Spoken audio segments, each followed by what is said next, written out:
வணக்கம் மக்களே.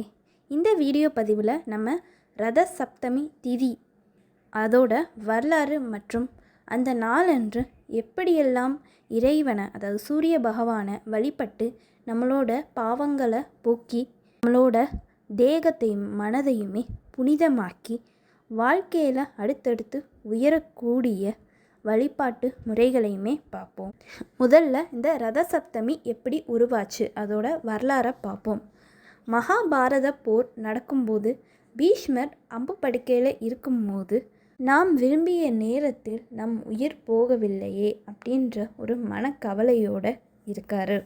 அந்த நேரத்தில் வேத வியாசகர் அப்படின்ற ஒரு முனிவர் பீஷ்மரை சந்திக்க வர்றாரு. அவரிடம் பீஷ்மர் என்ன சொல்கிறாருன்னா, நான் விரும்பிய நேரத்தில் என் உயிர் பிரிய வேண்டும் அப்படின்ற ஒரு வரத்தை வாங்கியிருந்தேன். ஆனால் இப்போ அது செயல்பட மாட்டேங்குது. நான் ரொம்ப கவலையில் இருக்கேன். எனக்கு மன அமைதியே இல்லாமல் இருக்குது. நான் எந்தவித பாவமே செய்யலை, இருந்தாலும் எனக்கு ஏன் இந்த தண்டனை அப்படின்னு அந்த வியாசகரிடம் கேட்குறாரு. அதுக்கு வியாசகர் சொல்கிறாரு, நீ பாவம் செஞ்சிருக்க. அதாவது துரியோதனன் அவையில் பாண்டவர்கள் பகடை விளையாட்டு விளையாடி திரௌபதியை பணயமாக வச்சு அந்த விளையாட்டில் தோற்று போனாங்க. அப்போது துரியோதனன் தம்பியான துச்சாதனன் திரௌபதியோட ஆடையை இழுத்து திரௌபதிக்கு ஒரு அவமானத்தை ஏற்படுத்தினான். அந்த நேரத்தில் அவளுக்கு யாருமே உதவி செய்ய வரலை.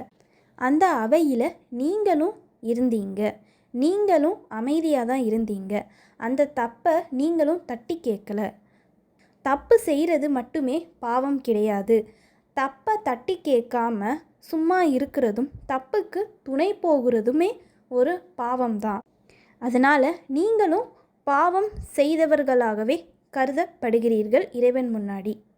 இந்த பாவத்தை போக்குறதுக்கு சூரிய பகவானால் மட்டுமே தான் முடியும். அவரோட கதிர்கள் மூலமாக தான் உங்கள் பாவங்கள் எல்லாமே பொசுக்கப்படும் அப்படின்னு சொல்கிறாரு. அந்த பாவத்தை போக்குறது ரத சப்தமி திதி அப்படின்னு தை மாதம் வளர்ப்பிறை நாளில் 7வது நாளாக வரக்கூடிய அந்த சப்தமி திதி அன்று சூரிய பகவானை வழிபடும் போது உங்களுக்கு இந்த பாவங்கள் எல்லாமே போய்விடும் அப்படின்னு சொல்கிறாரு. அவர் வந்த அன்னைக்கு கூட அந்த சப்தமி திதியில் தான் அவரும் பீஷ்மரை பார்க்க வந்திருப்பார். அந்த வியாசகர் முனிவர் கையில் எரிக்கன் இலைகளோடு தான் வந்திருப்பார். ஏன்னா அந்த எரிக்கன் இலைகளில் தான் சூரிய பகவானோட முழு சக்தி இருப்பதா ஒரு ஐதீகம் அப்படின்னு அந்த வியாசகர் அந்த இலைகளை மாலையாக தொடுத்து பீஷ்மரோட உடம்பு மேலே போர்த்தி விடுறாரு. அந்த நேரத்தில் பீஷ்மர் ஆழ்ந்த தியானத்தில் தன்னை ஈடுபடுத்தி முக்தி அடைகிறாரு. இதைத்தான் நம்ம ரத சப்தமி வரலாறு அப்படின்னு சொல்கிறோம்.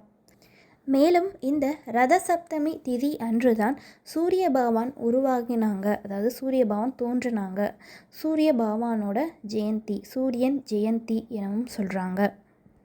அது மாதிரி சூரிய பகவான் இதுவரையுமே தட்சிணாயனம் அப்படின்ற தெற்கு நோக்கிய பயணத்தை முடித்து வடக்கு நோக்கிய பயணத்தை ஆரம்பிக்கிறாரு அப்படின்னு சொல்கிறாங்க. அந்த வடக்கு நோக்கிய பயணத்தை உத்தராயணம் அப்படின்னு சொல்கிறாங்க.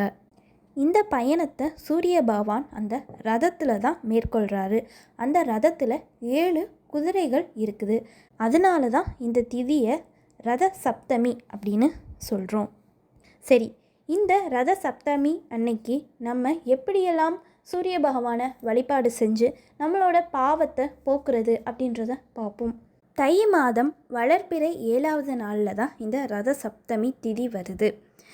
வருகின்ற செவ்வாய்க்கிழமை, அதாவது பிப்ரவரி 4ஆம் தேதி 2025ஆம் ஆண்டில் தான் ரத சப்தமின்ற திதி வருது. அன்னைக்கு நம்ம காலையில், அதாவது அதிகாலையில் எழுந்து எரிக்கன் இலைகளை மாலையாக தொடுக்கணும். எத்தனை எண்ணிக்கைனா 7 இல்லைனா 9 எண்ணிக்கையில் அந்த எரிக்கன் இலைகளை எடுத்து மாலையாக தொடுத்து அந்த இலைகள் மேலே நம்ம எள்ளை அட்சதையாக தூவணும். சரியா? அட்சதையாக தூவிட்டு நீங்கள் பெண்களாக இருந்தீங்கன்னா மஞ்சளை எடுத்துக்கோங்க, அந்த இலைகள் மேலே மஞ்சளை போட்டுக்கோங்க. ஆண்களாக இருந்தீங்கன்னா திருநீரை போட்டுக்கோங்க, அந்த இலைகள் மேலே திருநீரை போட்டுக்கோங்க. அதை அப்படியே நீங்கள் உடம்பில் போட்டு குளிக்கணும், நீராடணும். சரியா? அப்படி நம்ம எரிக்கன் மாலையை நம்மளோட உடம்பில் போடுறதுனால சூரிய பகவானோட கதிர்கள் அந்த இலை வழியாக நம்மளோட உடம்பில் போய் நம்ம உடம்பில் இருக்க தீரா வியாதிகளை குணப்படுத்துது, நம்மளோட பாவங்கள் எல்லாத்தையுமே போக்குது. சரி, இப்படி எரிக்கன் இலைகளால் நீராடியதற்கு பிறகு இறைவனை வழிபடணும். எப்படின்னா, இறைவனுக்கு முதல்ல நெய்வேத்தியம் செய்யணும். உங்களால் முடிஞ்ச என்ன பிரசாதம்னாலுமே செய்யலாம், அது இனிப்பாக இருக்கணும். உதாரணத்துக்கு சக்கரை பொங்கல். சரியா? சக்கரை பொங்கல் செய்யலாம். சக்கரை பொங்கல் செய்து கூட கோதுமையை எடுத்துக்கோங்க. சரியா? கோதுமையை நம்ம சூரிய பகவானுக்கு உகந்ததுன்னு சொல்லுறோம். அதனால் அந்த சக்கரை பொங்கல் கோதுமையை வைத்து சூரிய பகவானை வழிபட வேண்டும். சூரிய பகவானோட ஸ்லோகத்தை நான் இந்த வீடியோ பதிவில் இணைக்கிறேன்.